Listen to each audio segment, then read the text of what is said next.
guys, welcome back to the channel and thank you so much for clicking on today's video.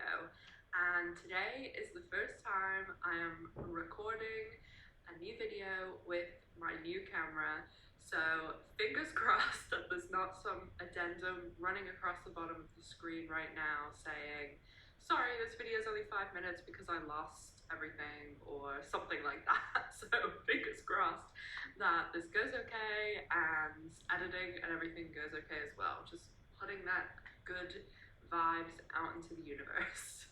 So of course I am here in another L Word shirt, a very old L Word shirt, to discuss another retro review. And of course, you know, we are down to our last few shreds of the original show.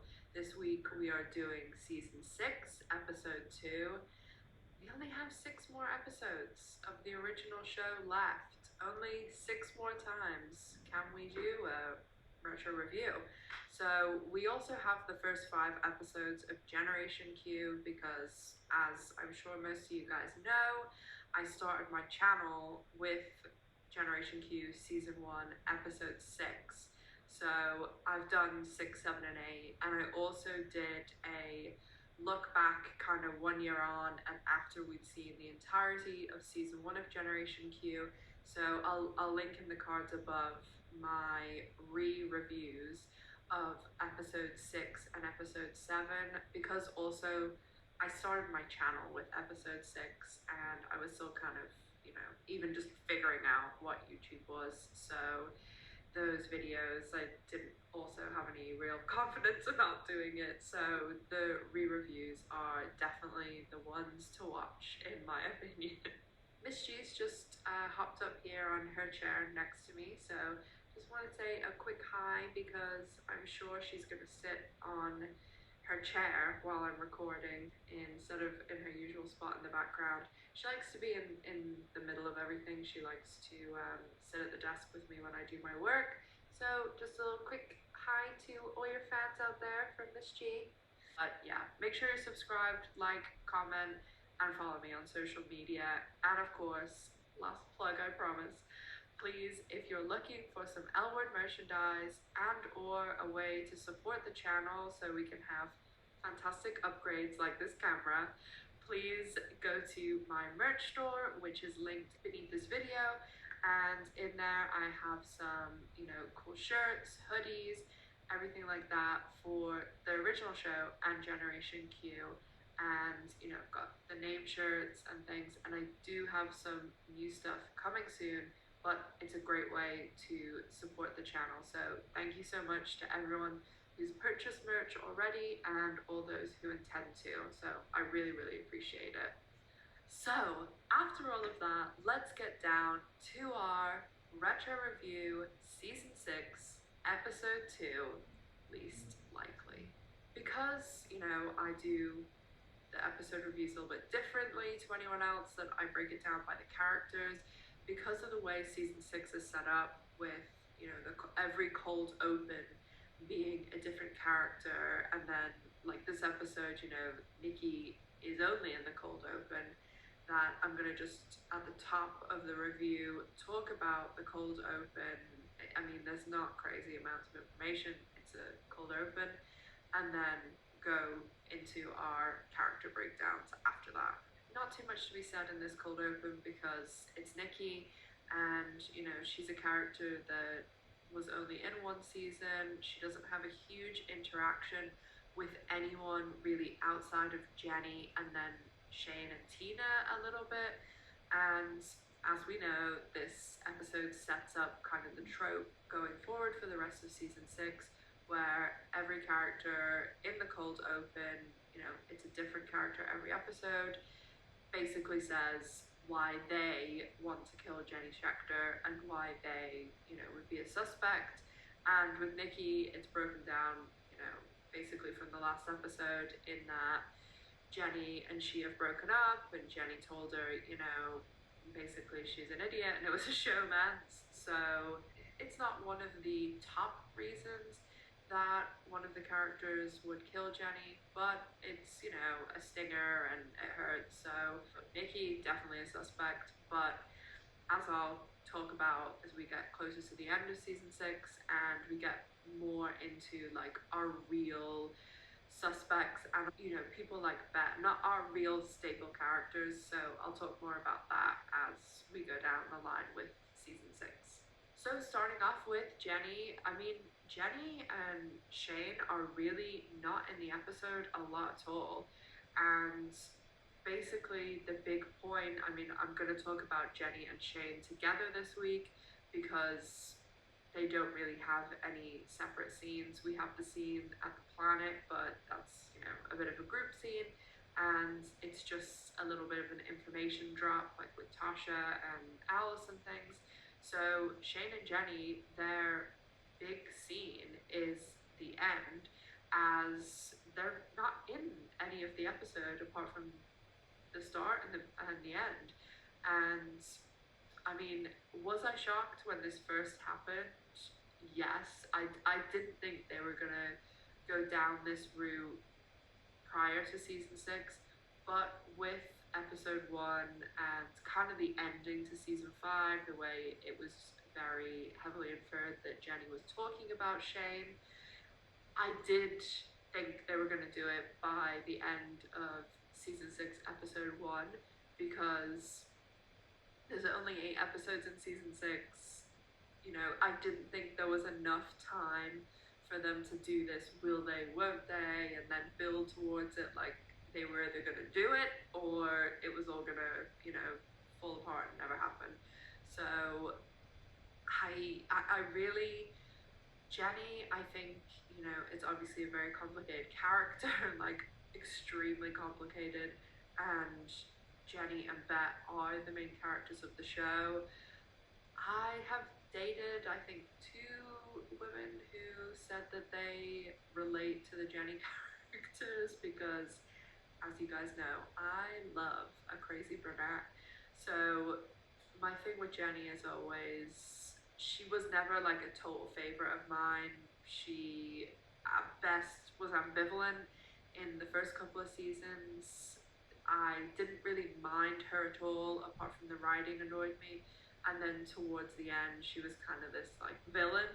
So I never really felt any sort of way about Jenny's love interests. And then Shane, I mean, maybe this is a bit controversial for me to say, but Shane is just, especially out of the new show, like, as I say, the Holy Trinity, but we're now, thanks Jacques, calling it the Holy L Word Quartet of Bette, Tina, Shane, and Alice, Jennifer, Kate, Leisha, and Laurel.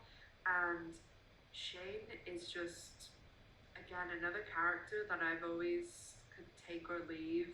I mean, she's very far down the list if I'm ranking who I prefer. So this is my roundabout way of saying I didn't really care too much about Jenny and Shane, and okay, yeah, I thought it was a little bit weird the way I'm sure everybody did, and I know there aren't too many Shenny shippers. The best part is, you know, next episode when everybody else finds out, and that's the more like bit that I focused on and I loved. I didn't really care for them that much, but that's because the characters individually just, they were never ranked anywhere near my favorites. Kit is a character who, again, doesn't really have much going on this episode. She's only in, you know, the opening with everyone and then the little scene with Helena and Alice and Tasha. So Kit, again, till next week, hopefully we'll have some more actual storyline for Kit, and, you know, she did meet Sunset Boulevard this episode, so we'll talk more about that in the upcoming episodes. Max, as we know, finds out he's pregnant in this episode, and his kind of, you know, reaction to that is just, I mean, do we really expect anything different? The way that they've treated Max through the entirety of the show, it's so uncomfortable now watching it too that it's just embarrassing. And you guys know what I'm gonna say. The absolute best way to talk about this is for me to direct everyone who has not seen Disclosure, please, please, please go and watch Disclosure on Netflix. It is one, a fantastic documentary, and two, it delves way more into detail than I could or qualified to talk about. That they go over the Max character and why it was so problematic the way that Max was portrayed. And also, they have Jamie Clayton and Leo Sheng, who are in Generation Q, and they're also in the Disclosure documentary, along with an abundance of amazing cast. So go and check out Disclosure. And yeah, Max and Tom in this episode, one of the things that surprised me the most is that Tom saying, we talked about spending our lives together and we make a great living, even though doesn't Max work for our chart? And how are we supposed to know any of this? Because looking back at the end of season 5, okay, Max was only in episode 1 of season 6 for the Jenny death scene, and you didn't even see him. It was like a flash and you miss it. The season finale, Max had 2 lines that were "Hi guys" and "Bye guys," and the episodes prior to that, he wasn't in 2/3 of them, and the one that he was in the most was the life cycle episode, the Subaru Pink Ride, and basically, he was just there to say to Bette, Tom and Jodie left, and the only thing that we've ever really seen about Max and Tom is them sleeping together in I was gonna say the elevator episode, in Liquid Heat, and that was it. That was the last time we knew anything about their relationship. So it just shows you how poorly they develop these characters, develop their relationship, and basically the only thing about Max that was developed in any way was, we're told, he takes tea and it makes him completely irrationally angry and violent, and it's just a gross, untrue stereotype, and I am so not here for it. So please go and watch Disclosure. It is amazing.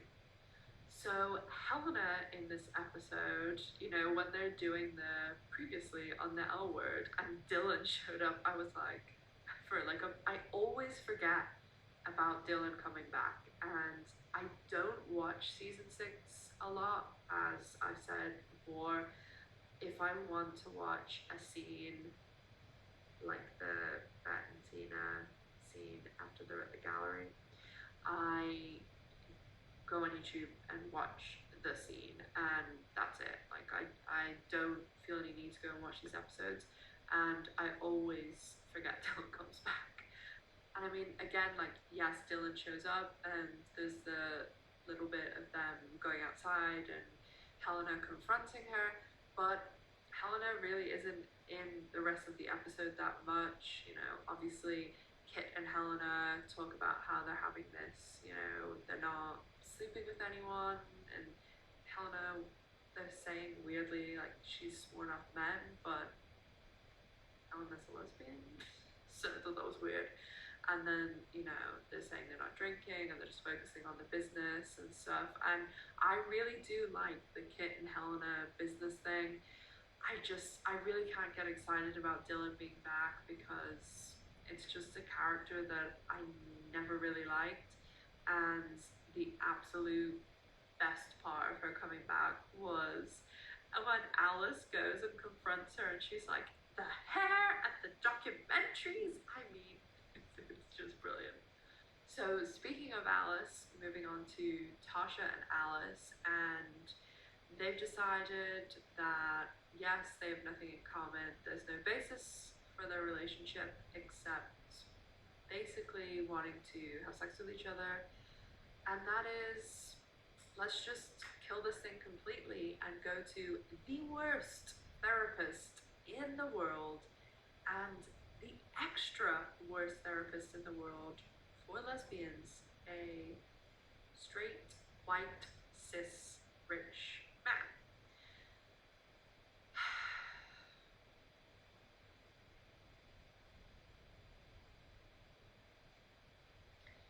So Tasha and Alice, go to down Foxworthy, and he super gently is just like, hey, you guys shouldn't be together.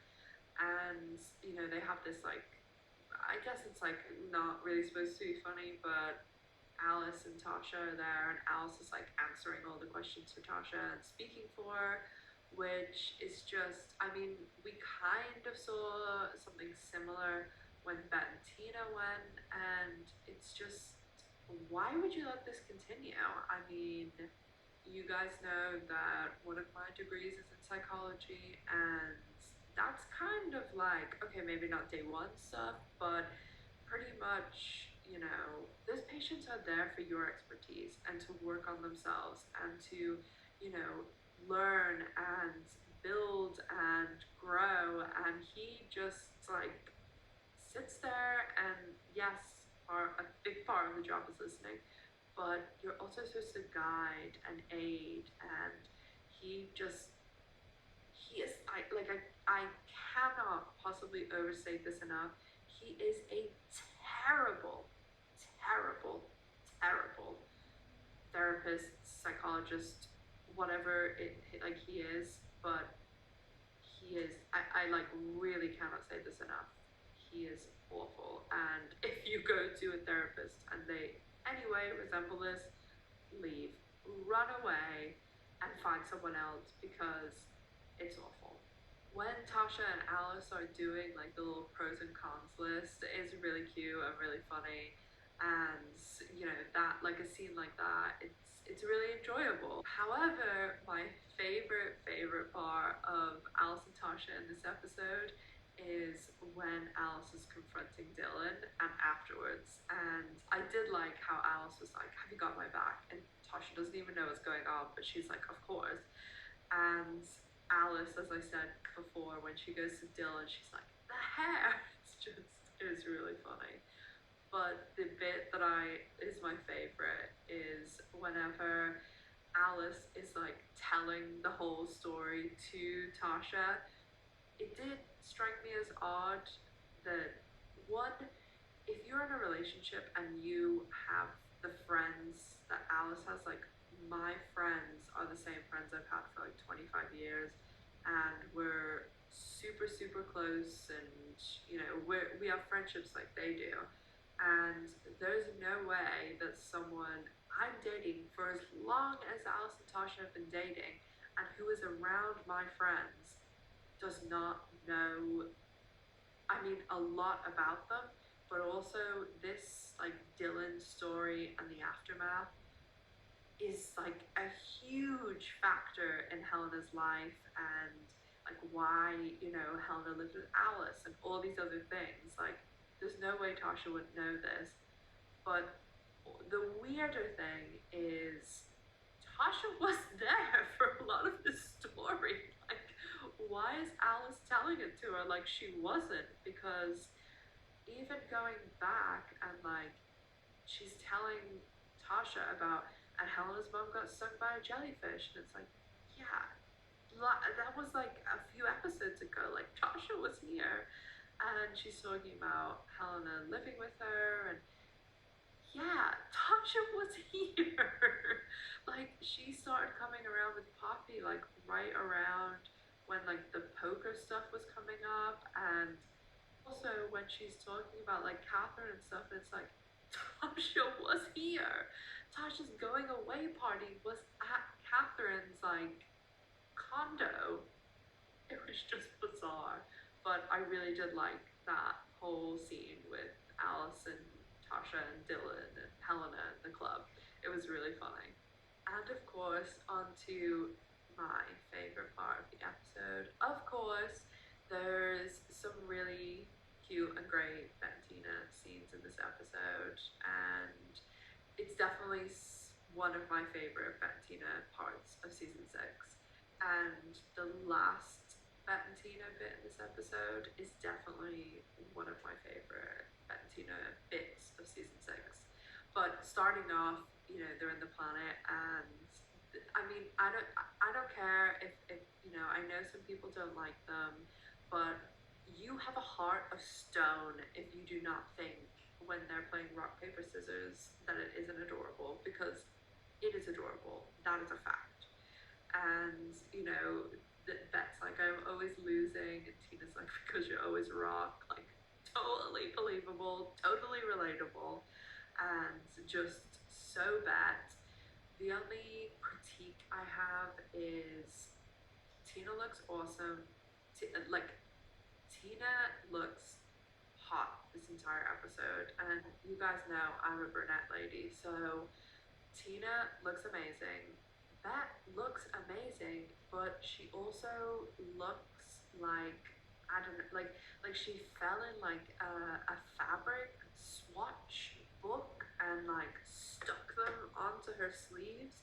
I know I don't talk about the fashion a lot, and apart from Bette and looks hot in suits, and Tina, I love her dress, but you guys know that basically every day I get dressed. If I'm not wearing an L word shirt for my channel, well, I only wear these for filming, but I basically, try and emulate Bette whenever I'm getting dressed every day, when I'm buying clothes.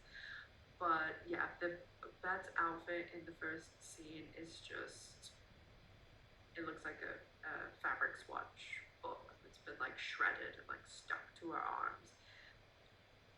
Rip the sleeves off. Let those babies breathe. She's got amazing arms. Let them out. Anyway, so this episode also is kind of setting up, like, Bette and what happens with California University, and obviously we get the introduction of Kelly Wentworth. Bette, when she's at school, I know what everyone's gonna say here. Like, yes, Bette cheated on Jody, and yeah, she shouldn't have done that. Like, I'm acknowledging, I mean, you guys know with Bette too, like, she can do no wrong in my eyes, and even when she does wrong, I'm like, cool. But when, they're all in that meeting, and like the guy is asking Jody afterwards, like, what did they think? Like, I feel so bad for her. Like, that must be so embarrassing. But yes, I know it's a consequence of her action. So when Bette and Tina go to the art gallery, I mean, I cannot overstate enough how amazing both of them look. This outfit that Bette wears to the art gallery, and with that like chunky layered necklace, I think it's one of my definitely favorite top 10 Bette outfits. I absolutely love it. It's amazing. She looks dynamite, like the red lipstick, and she looks amazing. And Tina also looks amazing. I know that I've heard some people critique that dress, but I actually really like it. I think everything, like, they just look like wow in this episode. Both of them individually beautiful, gorgeous couple, like unreal. Scene at the art gallery, there are some bits that I was like, what is going on here? Like, was this writer like doing this scene in a rush? And it just doesn't feel like that. Like, when she says things like, some of the things that she says to Kelly Wentworth, I'm like, it just doesn't feel like that. Like, I don't know how to explain it better than that, because she just says some words that like I've never even heard Bette like speak this way, and it's just, and even like her whole, the way she is, and like it takes her a really long time to introduce Tina. Like, that is not bad, like, no way. So Elizabeth Berkley clearly, you know, and Jennifer Beals were like, I think this happened a lot with, like, you know, even like Marley Matlin and stuff coming on the show, that Jennifer Beals was like, hey, my friend wants to come on the show. But you know, Elizabeth Berkley, I know some people are like, eh. You know, when I was a kid, I loved Saved by the Bell, and I love little, like, you know, cameos like this. So I really enjoyed having her on the show. Like, I know some people didn't, but I did. But however, that does not forgive this, like, weird dialogue. When Bette and Kelly are talking, and again, it takes Bette ages to introduce Tina. It's just, yeah, too much, too weird, too un-Bette-like, too un-Tina-like, and it's just bizarre. So they finally, you know, have their little conversation, and then Bette realizes Jodie's there. She goes over and talks to her, and they're like talking in a window, and then you can see Kelly and Tina behind them. I would have really liked if they did kind of, you know, a flick back and forth between, because we see all of Bette and Jodie's conversation, and we only see the end of Tina and Kelly's conversation about the, like, little moths to a flame, which totally believable. I would have liked to have seen the whole conversation with Tina and Kelly. So Bette and Tina are leaving, and even this I found really strange was when they're leaving and they say bye and they do that thing where they're like, you know, will we get lunch, coffee, blah, blah, blah. Like, they don't exchange information, which is just odd. I mean, this is 2009. It's not like it's now where, you know, you just type someone's name into Facebook and you can message them or Instagram or whatever. And they don't hug when they're leaving, which I just thought that was odd that they didn't hug when they left, because, you know, they're being portrayed like they were, like, you know, roommates and good friends in college. But it was just odd. And the things I did like about the scenes at the art gallery, though, was, like, you did have this nice energy between Bette and Tina. Ellie's like, oh, you're still gay then, are you, Porter? And I also thought that was a little bit weird. Like, women don't normally call each other by their last names like that. So I thought that was, I mean, I know some people do, but just, I thought it was odd when she called her by her last name too.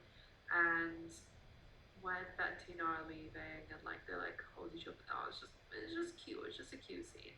And then when they go back to the house, this whole scene at the house, like, first of all, it's super, super, super hot. Yes, super hot. But there's so many little things in this scene where they're at the house and, you know, they're like getting changed and getting ready for bed, that they just bother me so much. And they're like minuscule things, but they just bother me so much.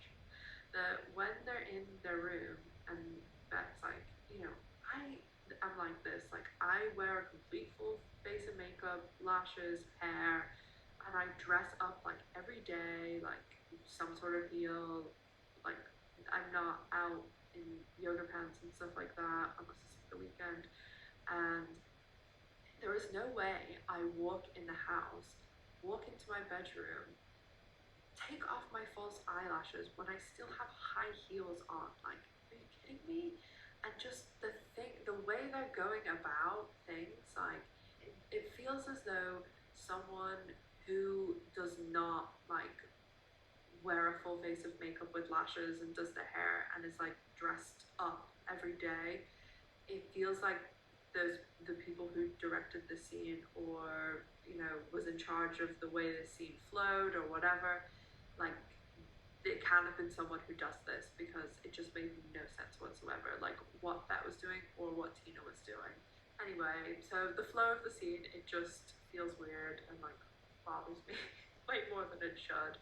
But the scene, the way it's built and stuff, and the way they talk, like, I just love the scene. I love the tension in it. I love the way Laura Holloman and Jennifer Beals are in this scene, because the way, like, you have to have the chemistry that Laura Holloman and Jennifer Beals have for the scene. Otherwise, it would look ridiculous. Like, even some of the dialogue and stuff, they are probably the only two people on the planet who could pull off a scene like this, and anyone else would look just ridiculous doing it. But when they do it, they just, like, super hot. Love the scene, love Tina top canard going in there again. And yeah, the only thing I don't like about this scene, apart from the weird little things, is the fact that just when it's getting good, they cut away and go to Freddie Dillon. So would have liked to have seen a bit more about that scene, and yeah, it is one of, like, I think the hottest scenes in season 6, especially Bette Tina wise. And that is pretty much it for this episode, guys. Again, it's bloody season 6, so I mean, it wasn't as bad as I remember, and it's just kind of a episode. I mean, the Bette Tina scene is super hot, and I rewatched that scene like an abnormal amount of time. But I have no desire to watch the rest of the episode. The Alice and Tasha stuff at the club, like, that is cute and funny. I have no interest in Shenny stuff. So it's just one of those episodes. Is it the worst episode of all time? Of course not. Is it one of the most bearable episodes of season 6? Unfortunately, yes. If you guys aren't already subscribed to the channel, make sure to subscribe. Join the L Word channel family so that you can be, in our little group. I know that there's some people, I can see it in my analytics, that come and watch every single video, but they're not subscribed. So make sure to join our family, guys. If you enjoyed the video, please give it a like, as it really, really helps out the channel, and let me know your thoughts down in the comment section below.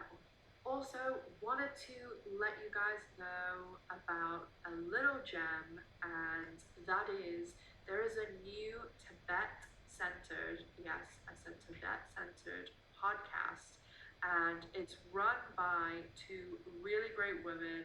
They're good L Word friends of mine, so make sure to go and check them out. They're called All Things Tibet, and you can find them on, like, they're on Apple Podcasts. They're really easy to find, and they also have a Twitter handle, so I'll put it all up on the screen so that you guys can easily find them, give them a listen, and you will for sure enjoy this podcast if you're a Bette Tina fan. And I know I've plugged this account quite a few times, I've talked about it in some of my lives, but in case anyone has missed it, there's a really great Instagram account called Bette Tina House of Stir Fry. So I'll put the handle up on the screen so it's easy for you guys to find it. And they do some really beautiful collages and pictures of Bette Tina, and just, they're great. So give them a follow, and you'll be able to see all the great content that they put out as well. And there's also the L Word 19, who are another great L Word account. They are really quick with the L Word information. Normally when something comes out, they're right there to repost it. They also do some really funny tweets and memes, so give them a follow as well. And if you guys know of any fun L Word accounts, let me know down in the comment section, and I can check them out and give them a plug in one of my videos as well, because I think it is really important that, one, women supporting women, LGBTQ people supporting each other. With the L Word, was the L Word at one time Showtime's most popular show ever? Yes. But it's not an enormous show, and most of the people who watch it are LGBTQ. So I just think it's really important to support other creators there is enough of the pie out there for everyone to enjoy. There's some other shows and fandoms, they have this like big rivalry and divide and stuff. And I love about the L Word fandom that we are all so, you know, supportive of one another and caring and kind. And one of my favorite things about doing this channel is talking to you guys through the comments, direct messages, anything like that. So let me know any other creators out there and I will check them out. And don't forget to follow me on social media as well. I'll put all of mine up on the screen, and if you guys follow me over there, I put a lot more content up on Instagram especially, so you'll be able to see everything L-word related, and I put some real gem pictures of Miss G up there as well, so you don't want to miss out on that. And last plug, I promise, if you want some really cool L-word merchandise and you'd like to support the channel so that I can continue making amazing upgrades like this beautiful new camera, then make sure to check out my merch store. The link is in the description box below this, and I do L-word hoodies, t-shirts, long sleeve, phone cases, masks, everything. And I will have some new stuff coming out soon, but there's some nice stuff up there already, and the quality is really nice as well. So they're super soft and, lasting and everything like that. As always, guys, thank you so much for watching. I have a lot more content coming soon, and we are going to be doing some, I'm going to be putting that psychology degree to work and breaking down some of your favorite characters and couples really soon. So look out for those videos. Make sure you're subscribed so you know when those videos drop. So as always, make sure to take care of yourselves, stay safe, and I'll see you in the next one. Bye guys!